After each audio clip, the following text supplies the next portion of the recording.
and welcome back to another episode of The Greatest Show in the Galaxy, the show where I, the curator, discuss my personal favorite show of all time, personal favorite franchise of all time, Doctor Who. And let me tell you, this was going to be a completely different show originally.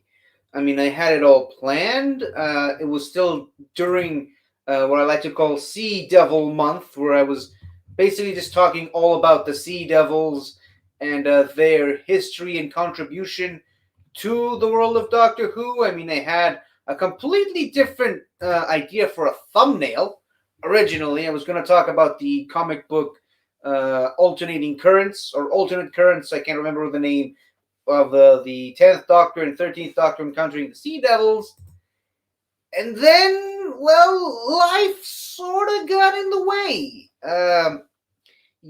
So last week, if I remember correctly, first of all, I'm going to start this start this episode off by highlighting birthdays, like I usually do every week. The thing is, though, last week I said that there were no significant birthdays of any kind that I could remember, or rather that I could find online. So I just basically spent the opening of last week's episode talking about May the 4th, obviously the anniversary of the Star Wars franchise. So last week, which was pre-recorded, I believe, on a weekend, on either a Friday or a Saturday. So yeah, May the 4th was still relatively relevant when that episode was pre-recorded.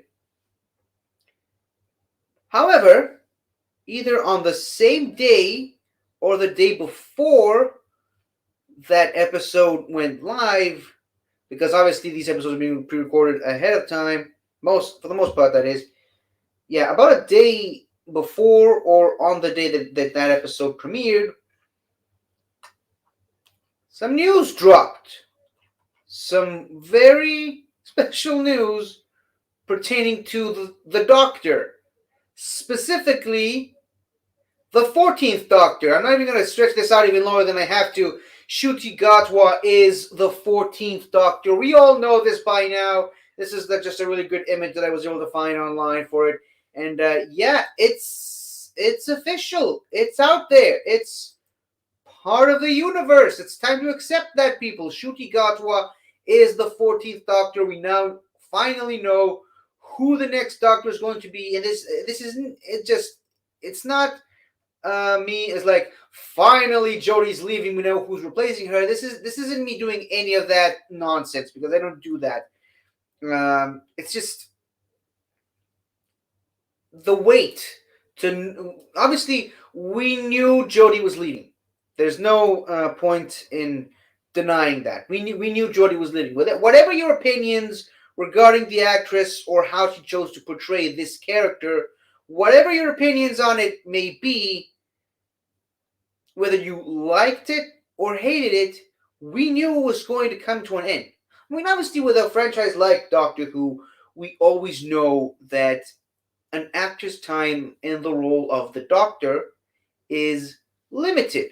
Just like certain companions' tenure on the show is limited. So we would always assume, even when a new Doctor is cast, we always know that it's going to be temporary. We knew that when,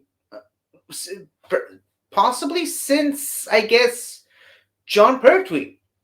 I mean, if we're going all the way back, I mean, to bring it back to the Sea Devils again, I promise you I didn't plan that. But obviously, when my first Doctor, David Tennant, was recast, or rather, passed on the mantle of the Doctor to Matt Smith, whatever my opinions on the casting decision were at the time, I still knew in my bones that Matt Smith's tenure as the Doctor would be limited. It would come to an end eventually.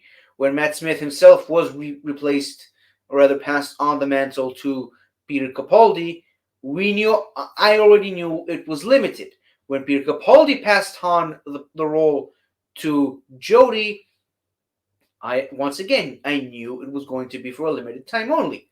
And even now, with Ncuti Gatwa taking on the role of the Doctor somewhat later this year to late next year, I know that that's going to be limited as well. And after hopefully several years, hopefully many years, I should say, with Ncuti in this role, the day will eventually come when he will be replaced with another actor or actress, and even that actor or actress's role in or rather time in the role will be limited. That's what makes this show so great. That's why we love it so much. That's what keeps the show going 6 decades almost.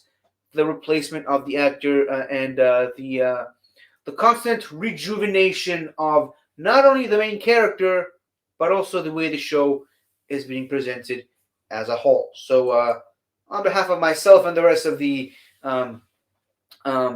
Northern Entertainment Group YouTube channel, I would like to welcome the great Ncuti Gatwa to this amazing pantheon of actors and occasionally stand-ins, as this picture would imply. The amazing pantheon of actors who have taken on the role of the Doctor, to a smaller degree, the ones on the top, obviously, but yeah. Welcome, Ncuti Gatwa, and may you do well. Now, obviously, because, as I mentioned earlier, I had an entire thing planned. I mean, I haven't even changed the color of my name tag, which I suppose it makes sense. Who cares? I can keep it this way for next week. But yeah, I was planning to do a Sea Devil centered episode today to fit in with the theme of an episode about the classic series, an episode about the modern series, an episode about expanded media stuff, and an episode of just whatever the hell I want to do that week. But then I looked at the calendar and noticed that this month actually has 5 Mondays instead of 4, which meant I basically had a spare week. So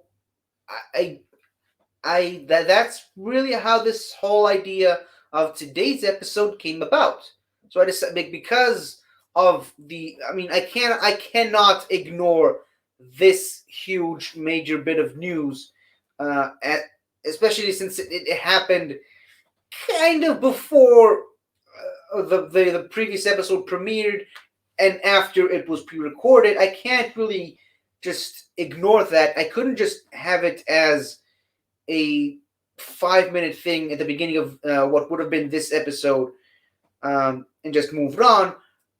I felt like I needed to do an entire episode about it, and I decided to push the episode that I planned to do for next week. And this week I would just talk all about the casting of Ncuti Gatwa and some news that have happened in the realm of Doctor Who over the last couple of days, some of which in the last couple of hours. So that's really all I'm planning to do for today's episode. We're going to slightly table the Sea Devil discussion for now. We're going to go back to the Sea Devils next week. And really, since I literally noticed that I have an extra week, completely by accident, this news coming out when it did, it kind of came out as a bit of a blessing in disguise. It was kind of like a gift, almost as if the Doctor is looking out for me, and the Doctor is watching the show, and the Doctor wants me to have some extra content to put on this show. Now, with about 10 minutes into this episode, I think it's now finally time to talk about what we start every single episode of the show with: birthdays. Now, unfortunately, I couldn't find, much like last week, I couldn't find any major significant birthdays. However, today we will be celebrating 2 very important ladies who played supporting characters on the show, specifically villainous roles. We will be starting with the first one, which I believe was on May 10th, which is, yeah, about a week. Uh, um, Sorry, a day after last week's episode premiered, and about a week ago from today. So yeah. So first off, I'd like to have a happy birthday to uh, Maureen Lipman in May 10th. I believe that was her birthday. Now, if she might not be too familiar to you just by looking at her, she played The Wire on the Doctor Who Tennant episode, The Idiot's Lantern. Hungry. Yeah, I think you can guess that. I apologize. I don't have a picture of The Wire at the moment. Not the TV show The Wire. The character The Wire. The character from that episode, The Idiot's Lantern, which I will add. It introduced the Magpie Electronics shop, I believe, with Mr. Magpie. She was basically the slaver of Mr. Magpie. She forced Magpie to do certain things if on her behalf in the episode. And even though Magpie himself died in the episode, and you would assume his business kind of crashed and burned after the guy running the thing died in mysterious circumstances.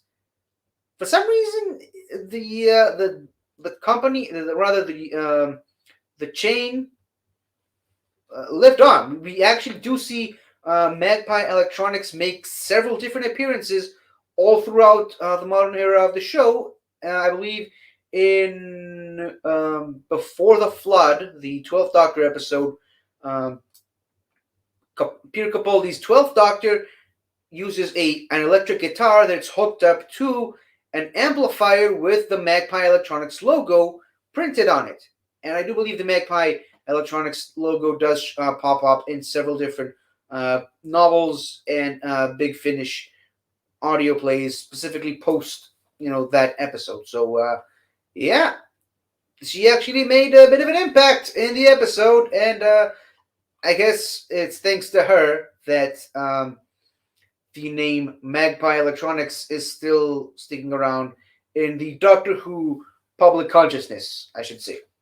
Now, also celebrating her birthday over the past week, we have Zoe Wanamaker. Obviously, as seen here in this photo, I apologize. I believe that's the really kind of the best picture I could find that really just highlighted this actress. But yeah, she played the Lady Cassandra O'Brien Delta 17 in the End of the World, the second episode to feature the Ninth Doctor, and also this kind of the second full episode to feature the 10th Doctor, New Earth. She also, as seen in the adjacent picture, she played Madame Hooch in Harry Potter and the Philosopher's Stone. I will make a point to emphasize that. But going back to this picture, I'm pretty sure that she only really played Madame Hooch in the first Harry Potter movie and was just completely absent from all the other Harry Potter movies. Like, for some reason, I don't know why, but maybe it's just my memory playing up, but I do not remember her appearing in any other movie in the Harry Potter franchise other than the first one, which is a shame because I mean, Madame Hooch, especially if you read the Doctor Who, sorry, not the Doctor Who, the Harry Potter books, and you realize how big of an impact Quidditch has on the main character's journey throughout the books and how big it is in the Harry Potter universe. And, Madame Hooch does have a pretty prominent role to play in making the sport of Quidditch as significant as it is. It's really a big shame that we only do get to see her for one movie. But at least in Doctor Who, she got to have 2 episodes as the Lady Cassandra. So to both Zoe Wanamaker and where is the picture? The aforementioned Maureen Lipman. Thank you both. We quite literally could not do this without you. So yeah. Now that we got that sorted and out of the way, back to Ncuti Gatwa. I did actually have released a about 35 to 36 minute video on my personal channel. You should check me out there. 50 Shades of Geek. Just detail, rather not. It was a completely unedited, unscripted, mostly improvised video of me just talking about my thoughts and opinions about Ncuti Gatwa being cast as the 14th Doctor, and this isn't going to be a repeat of that.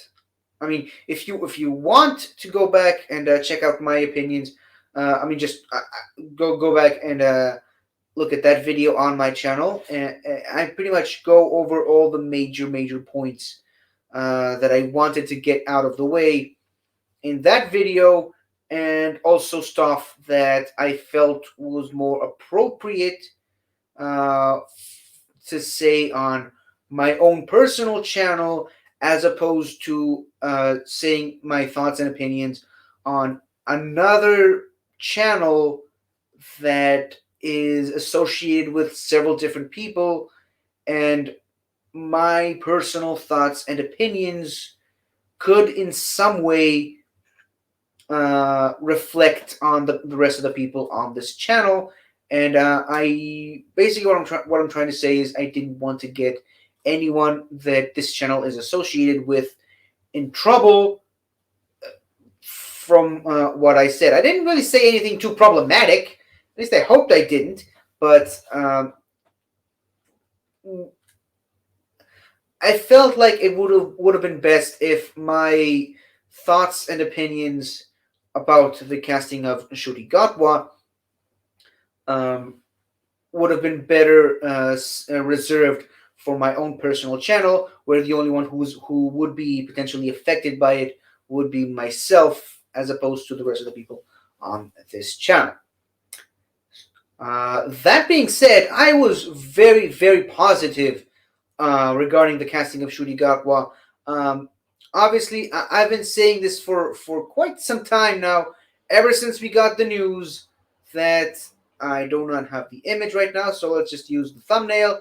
I was very confident that when Russell T Davies was announced to return to the Doctor Who universe as the showrunner once again, I was very much confident that we are in safe hands and that Doctor Who is in a better place right now than it has been for several years.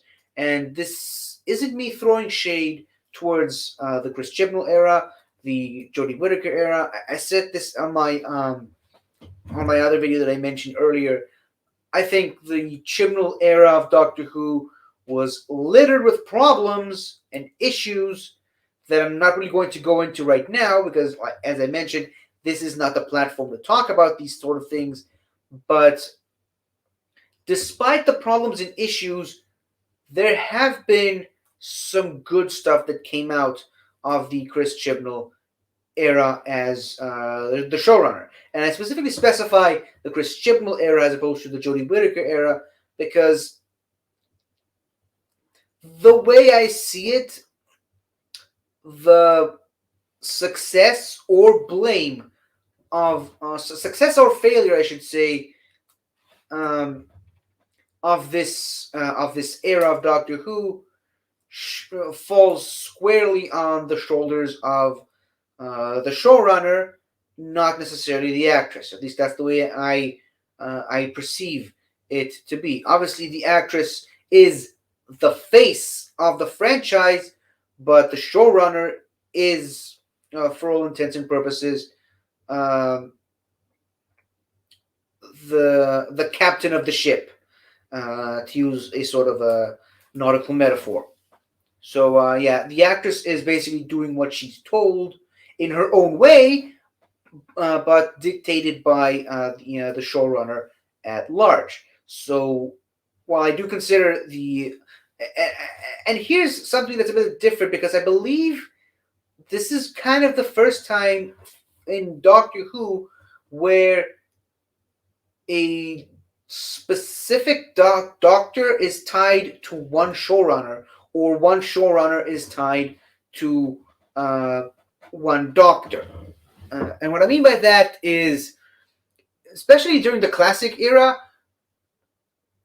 we had several different showrunners for several different doctors. I believe one doctor had more than one showrunner, and by the late 70s to basically all of the 80s, the fourth, fifth, sixth, and seventh doctors were kind of under the same showrunner, John Nathan Turner. In the modern era of the show, Russell T Davies was the showrunner for two doctors, Christopher Eccleston and David Tennant. Sorry, I apologize. But and then later, Stephen Moffat was the showrunner for two doctors, uh, Matt Smith and Peter Capaldi, and I guess to a certain degree, John Hurt. I acknowledge that, but for Jodie Whittaker, the 13th Doctor, she was mainly governed by one showrunner, Chris Chibnall, and Chris Chibnall was the main showrunner of one Doctor. And again, we kind of do have the fugitive Doctor, Jo Martin, in there somewhere, but she was mainly a guest starring appearance. Sort of like how Patrick Troughton made two appearances on the show when John Nathan Turner was the showrunner. That's basically the best example I can give to express that whole point. And now, obviously, Russell T Davies is coming back for another Doctor, which will technically be his third Doctor that he is show running. So this is basically what I'm trying to say here, is that having one showrunner with one Doctor is a complete rarity in the world of Doctor Who, both in terms of the classic era of the show and in terms of the modern era of the show. So, in my opinion, that is why I consider the mistakes that were made, and there have been mistakes that were made in this time of Doctor Who, but in the same way, the I don't even know what you call the opposite of a mistake, but the smarter choices. I guess that's one way of putting it. The really smart choices and all the good that has come out of the Jodie Whittaker era of the show as the 13th Doctor, like the aforementioned fugitive Doctor, like I like the decision to bring back Captain Jack for a couple of episodes. I still contend that at least 2 out of the 3 Dalek episodes were really good. And I do believe that War of the Sontarans is definitely up there as one of the better Sontarans episode of the entire show at large. I think Village of the Angels is probably the best Weeping Angels story since Blink. I mean, that's just my personal opinion. So I think while we as fans like to put a lot of the blame on Chris Chibnall, we kind of have to give him some all the credit for the stuff we do like about this show. And again, this is a showrunner decision. The casting of Jo Martin and the idea of the Fugitive Doctor was a Chris Chibnall decision, not Jodie Whittaker. So this is what I'm trying to say. And Sacha Dhawan as the Master. Both Sacha Dhawan and Jo Martin are getting their own Big Finish series on, Big Finish, as I mentioned. So while a lot of people like to complain about the bad stuff that happened, or rather, what in their mind the bad stuff that came out of the Jodie Whittaker era. We also do have to accept that there are some things we do like, or at least, or at the very least, appreciate about this era of Doctor Who that was under the leadership of Chris Chibnall. So I think it's important to point that out. Much like there's some stuff, I guess, that people did not like when Russell T Davies was the showrunner of Doctor Who, but a lot of people do. There's a lot of stuff that people love about the Chris Chibnall era of Doctor Who, and for the most part, I would say that the Russell T Davies era is my favorite of the three modern era showrunners, and potentially my favorite era of the show of all time, mainly because of the 10th Doctor being my favorite Doctor.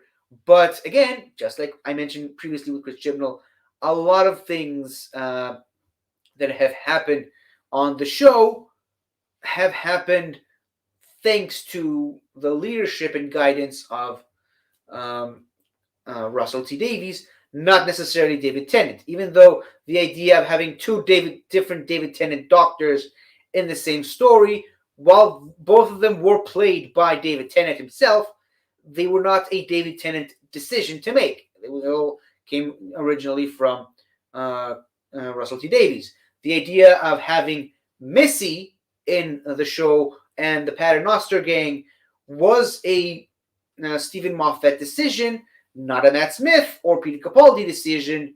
Just like a lot of the stuff we're expected to see from Ncuti Gatwa as the 14th Doctor to bring this thing all back full circle. A lot of the things that we can expect to see, or in the past tense we will see from this particular era of Doctor Who, will come from the returning showrunner, Russell T Davies.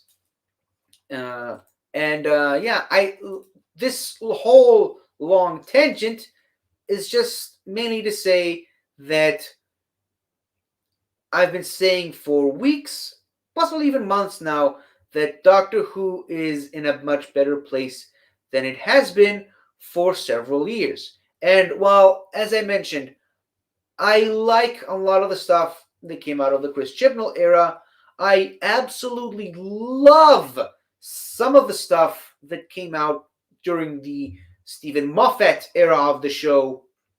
Again, I'm using the name Stephen Moffat era because he was the showrunner for two different Doctors. I mean, in my opinion, when you talk about creative executive decisions, you got to talk about the showrunner, not necessarily the Doctor. When you talk about the way the Doctor has been portrayed, you talk about the actors that played the Doctor. That's just how I'm trying to organize these things in my head.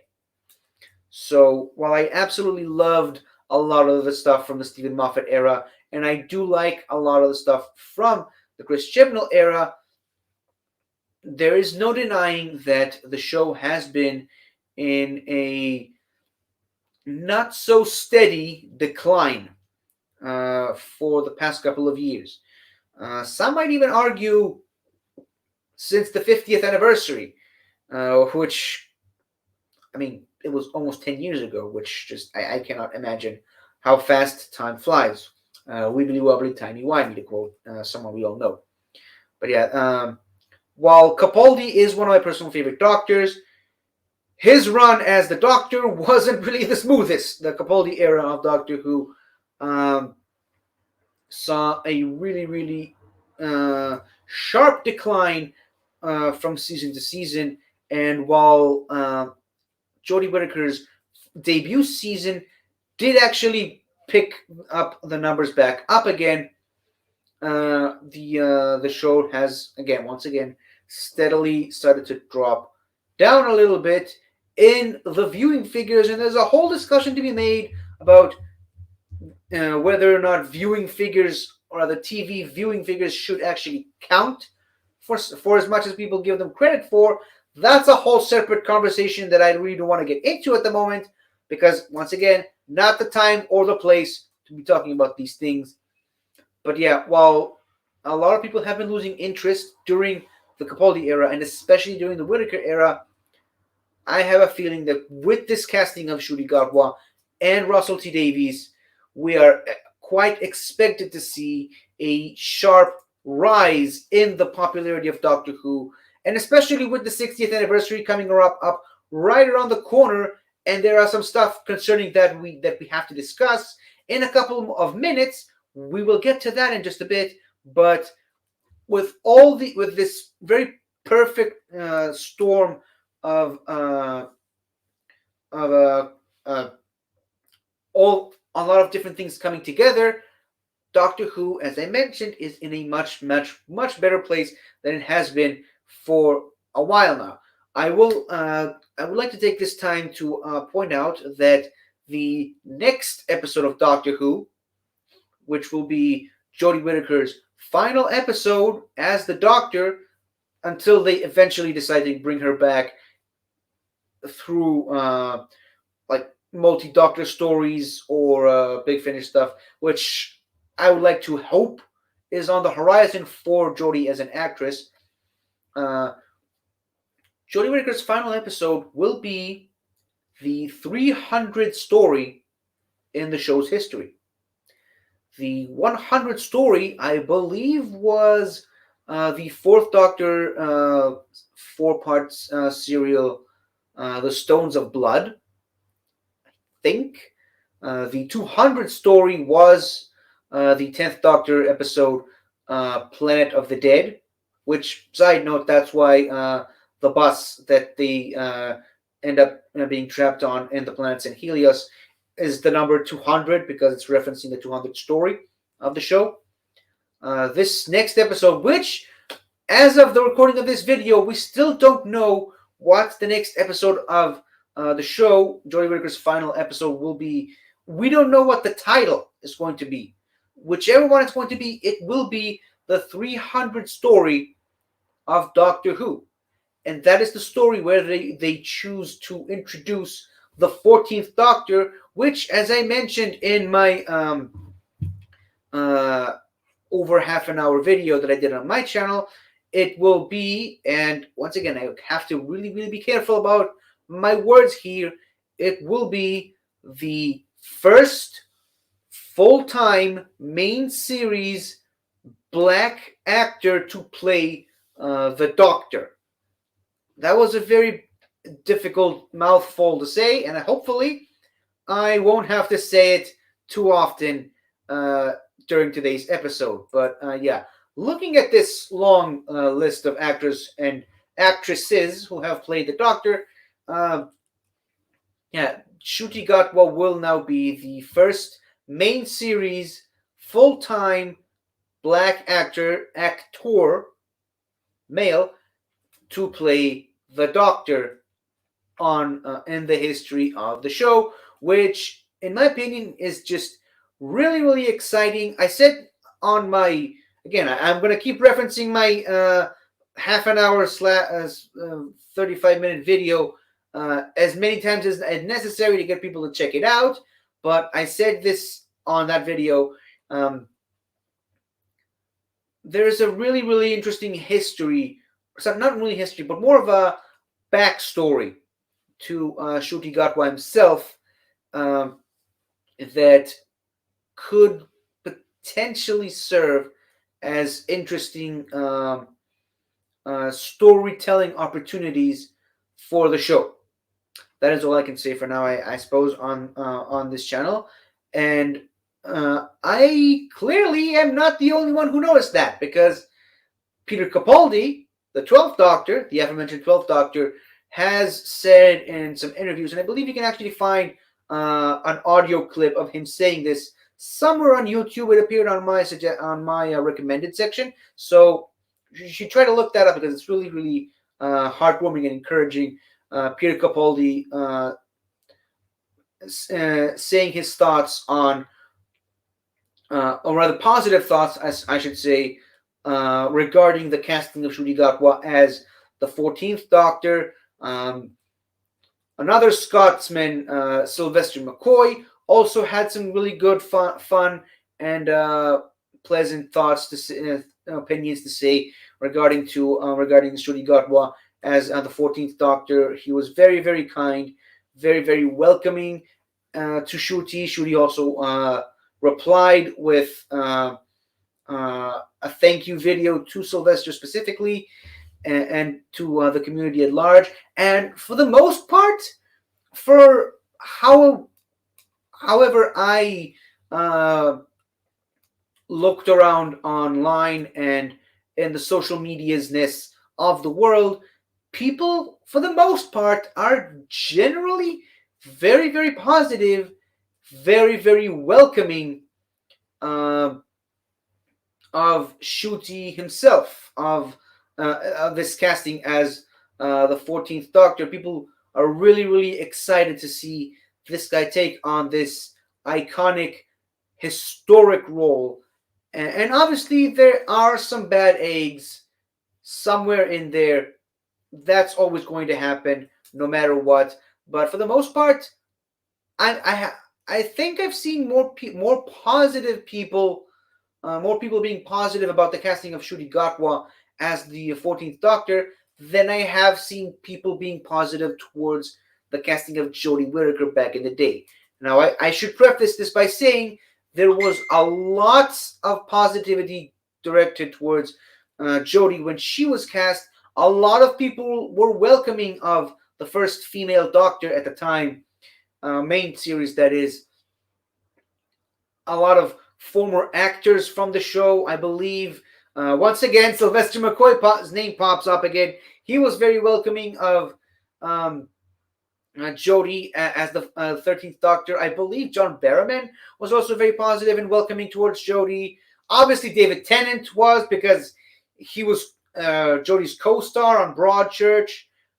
Nicola Brandt, who played Perry Brown on the show, was also very positive. I believe several other female actresses who have played companions in the past were very, very generally welcoming of Jodie at the time. But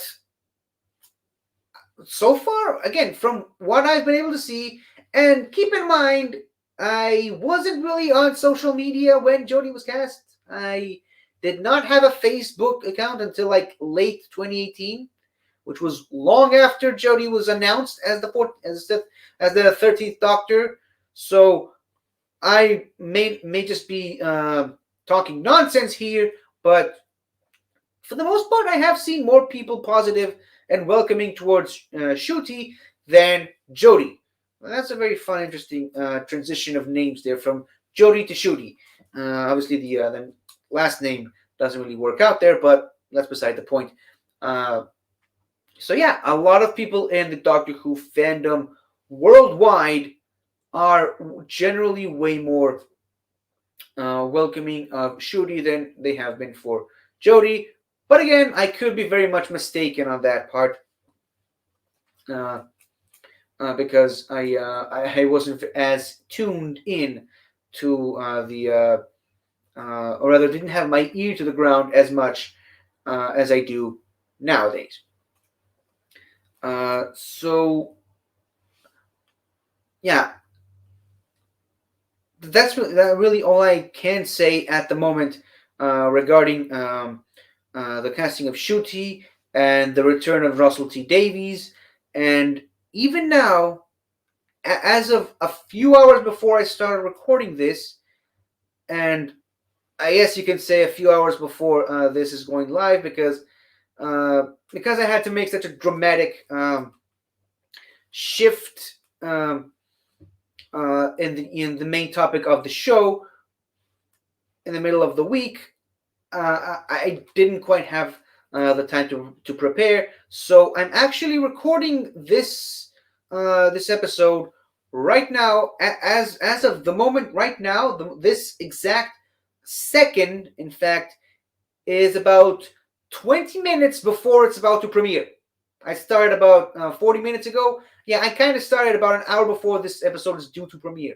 So yeah, very tight schedule, and you probably have already heard my phone beeping, letting me know that Soda is very, very anxious and very, very. This as far as where the hell is the episode, why haven't you sent me the episode or the description and the thumbnail and all that good stuff? And this is what I imagine Soda wants to do to me at the moment. So I'm going to keep this a little bit short. I think I talked enough about my opinions on the casting and the return of the showrunner and why I think this show is heading in a brighter direction now. The future of Doctor Who is looking brighter than ever now. Well, brighter than it has been for a while. So let's just finish this off with a couple more minutes to discuss some news stuff that happened. Now, when I was given permission to do this show back in late 2021, I did not really intend this show to be a Doctor Who news show. I think there are plenty of other platforms on the internet for that kind of stuff to talk about Doctor Who news and rumors and leaks and whatnot. So I chose to stay away from that. Instead, I figured I'd just focus on just straight up celebrating what the show is and what the show means to me by basically doing what I've been doing for the past couple of months. Just talking about specific episodes and storylines and events and rank and just tier ranking stuff and inviting people and asking their opinions and getting to know what they like about Doctor Who so much and why this franchise is so precious to so many different people. I decided I would stay away from the news stuff. But as I mentioned, these are very, very different and specific circumstances that kind of call for it. As I mentioned, about a day before-ish last week's episode, the casting announcement was made official. Now, as of the last couple of days, something else has been made official in the world of Doctor Who.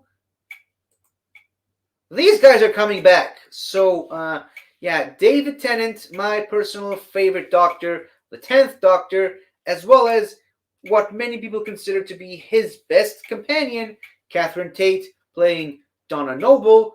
They're both officially confirmed to return for the 60th anniversary specials, plural. At the moment, we still do not know if we are expected to have just one or two specials celebrating the 60th anniversary of the show, or if it will be a multitude of specials. What I really would have liked to see is just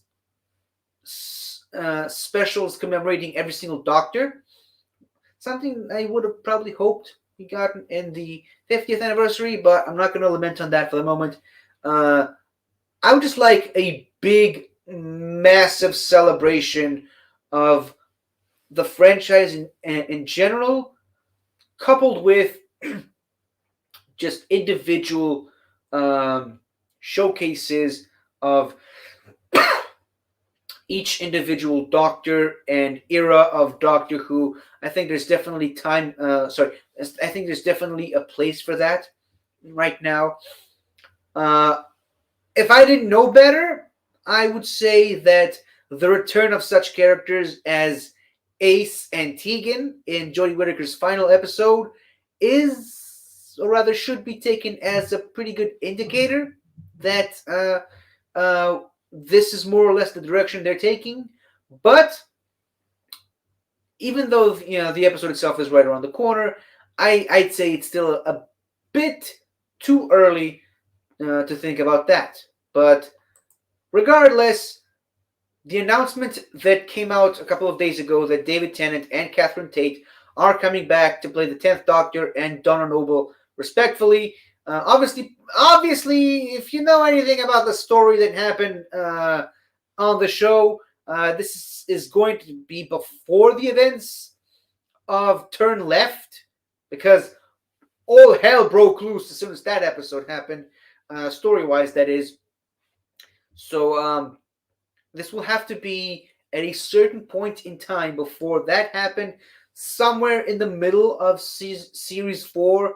There have been several different Big Finish storylines featuring the 10th Doctor and Catherine and Donna Noble, played by David Tennant and Catherine Tate, set somewhere around that particular era of Doctor Who. So this will just be another one of those. Obviously, the fan in me just wanted to see Martha Jones back from Management. Martha is my personal favorite modern era companion. Obviously, we all know my favorite companion overall is Sarah Jane Smith, but we're not going to talk about that right now. Obviously, while she's not necessarily my personal favorite, I would have loved to have seen Rose come back. More on that later. I would love to see Matt Smith come back with Karen Gillan and Arthur Darvill. Obviously, very, very difficult, especially for two of them, because they're way bigger stars right now than they were when they were on Doctor Who. But maybe Alex Kingston can come back as River Song. Because I don't believe Russell T Davies ever... Well, actually, come to think of it, on the television, every single appearance of Alex Kingston as River Song was written by Stephen Moffat. So it would be interesting to see if they might bring Moffat back to write a River Song story, or if we could actually get to see Russell T writing a story for Alex Kingston as River Song, meeting several doctors. The River Song series on Big Finish is really, really good, written by a multitude of different writers, and she's encountering several different doctors. So maybe there's something they can do there. But yeah, I think just the announcement of these two is a really, really good indicator that we as fans should really be keeping an eye out, keeping our ear to the ground to see maybe some more announcements of more actors, familiar faces, I should say, coming back.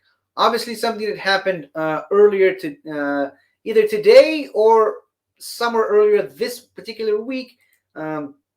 David Tennant has been spotted on the set of Doctor Who. So yeah, there are already leaked pictures. There's, I believe, a leaked video. It's only like 6 seconds or something like that of David Tennant just casually walking behind the scenes while they're filming potentially what will be his scenes and his and Catherine's scenes, I should say, for the 60th anniversary special.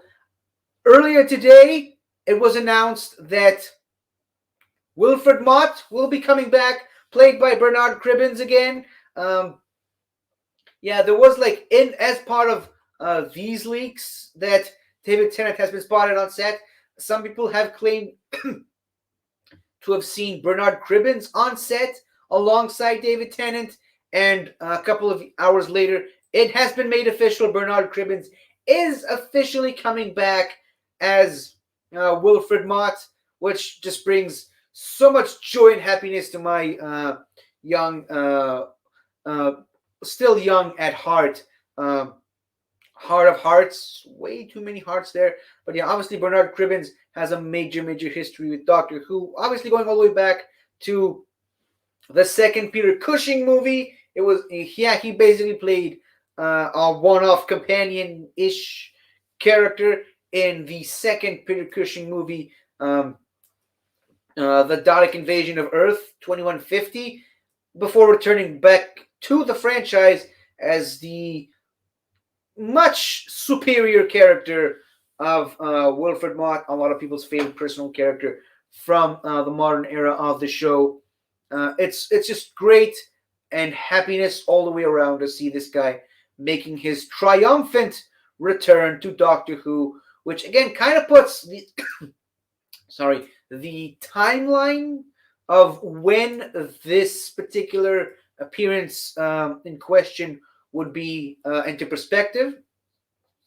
But yeah, just again, these announcements, I'm fully expecting these announcements to pop up much more frequently as with the coming weeks. Obviously, I kind of started this whole conversation by saying that we had to really wait a very long time to find out who the next Doctor was going to be, and pretty much as soon as the official announcement, the casting announcement of Ncuti Gatwa as the 14th Doctor, as soon as that happened, we've basically been bombarded with several other announcements. The most recent of which is there's the just a couple of hours ago they've announced who the 14th Doctor's companion is going to be, and I apologize if I'm mispronouncing the name here, but hold on. Uh, Yasmin Finney, I believe that's the name of the actress who will be playing the 14th Doctor's companion, Rose. Not familiar at all, but yep, Yasmin Finney from the show Heartstoppers will be playing the 14th Doctor's companion on the show, which coincidentally enough is named Rose because I guess Russell T Davies just has a really good affinity for that name in particular. She is, I believe, the first transgender actress to play a companion on the show. I mean, I'm pretty sure she is. Not really sure if she's the first transgender person on Doctor Who. I'm sure if I look through the long list of actors and actresses that have appeared in Doctor Who, I will definitely find several of them, hopefully, but she's the first transgender companion on the show, unless there's like some obscure companion from a comic book that I'm missing at the moment. But yeah, this is really good. This is very progressive and very welcoming. Obviously, it's a little rather before I started recording this episode, it was still a little bit too early to gauge the responses from people, but the very minimal responses that I've heard from people or the scene online is that people are really liking this decision and are really on board with her as a companion. Obviously, from this picture, I'm getting some major Pearl Mackie as Bill Potts vibe. Some also the first, officially the first black companion on the show, Sharon Davis, all the way back in the Fourth Doctor's comic book days. Yeah, she was technically the first, especially so. Yeah, getting a lot of vibes of that character, especially from this hairdo. From this particular picture, I'm getting more of a Martha Jones vibe, especially considering that this is more closer to the hairstyle that Freema Agyeman has today, not necessarily that she had on the show. But yes, I mean, we have a black doctor now. We have another black companion, which I believe it's the first time we actually have a black doctor and a black companion, or rather, a person of color. I suppose if you want to use that term, a person of color doctor and a person of color companion together at the same time. So just the face of the show now looks really good, in my opinion. Really indicative of the modern times that we live in, and I'm just happy for it. I just as long to me, in my opinion, the skin color or gender of the actors playing both the Doctor and the companion, and hell, the villains, is of no interest of me. It's of no concern of me. I could not care less. The um, the ethnicity, the gender, or the social background of the actors playing these characters. All I really care about is good stories, as long as the episodes are good, well written, fun, evocative, and just intelligent writing, really good commentary on the world we live in today, which Doctor Who has been doing since the beginning. And people who want to argue with me on that will lose that argument. People who say that Doctor Who is being too PG or too preachy these days, go back and watch the Hartnell era episodes. Uh, yeah, the Daleks are basically not only just a metaphor for Nazis, but also a metaphor for how people themselves are losing their humanity. Um, the Cybermen are basically a metaphor for the over reliance on technology and cybernetic implantment and cybernetics, which is still prevalent today. So yeah, Doctor Who has always, always been a social commentary on the world we live in today. And that's just the way it is. It has been since the beginning. And stop saying that it never was. And stop saying that the modern Doctor Who is too much like that, because that's how it always has been from the beginning. Like, if you want to go back even to the modern era of the show, the Ood are basically a commentary of slavery. It's as simple as that. The Autons, introduced back in the 70s, are a metaphor for pollution and plastic. Yeah. And aliens made of plastic. Yeah, so the plastic is evil. Plastic is going to kill us all. It's as simple as that.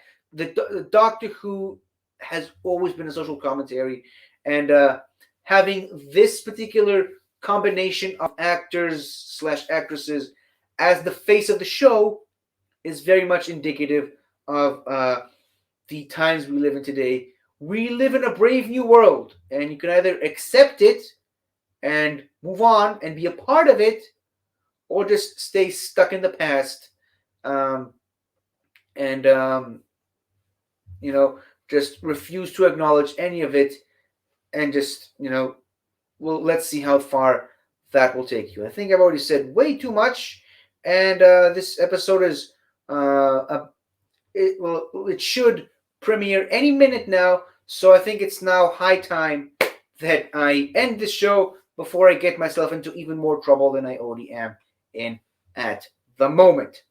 So thank you for watching me. If you have, again, go check out my channel, 50 Shades of Geek. Go check out the long video that I made there. I can be found all over this channel, or rather, and just this show every Monday, the greatest show in the galaxy. Also every Saturday on Northern Countdown with Soda and Ben. Soda and Ben can also be found on Rewind the Tape. There's also Soda can also be found on the Squared Slice with Dustin. There's also a show called Have You Seen This, where they talk about less important television than Doctor Who with Daniel, Snark, and sometimes Dave. You can also check out Ben Rayner's show, The Multiverse of Geekdom. You can also check out Taco's show, Something to Talk About. Kiwi Jess channel. I'm really trying to speed things along because, like I said, this episode is already overdue, and it should premiere any minute now. So with that, I will leave you with this picture of our new doctor, Ncuti Gatwa. Thank you for watching, and Ncuti, if you're still watching this, can't imagine why you would, but if you are, welcome to the franchise, and good luck to you, sir. Goodbye. The wrong button, sorry. My bad.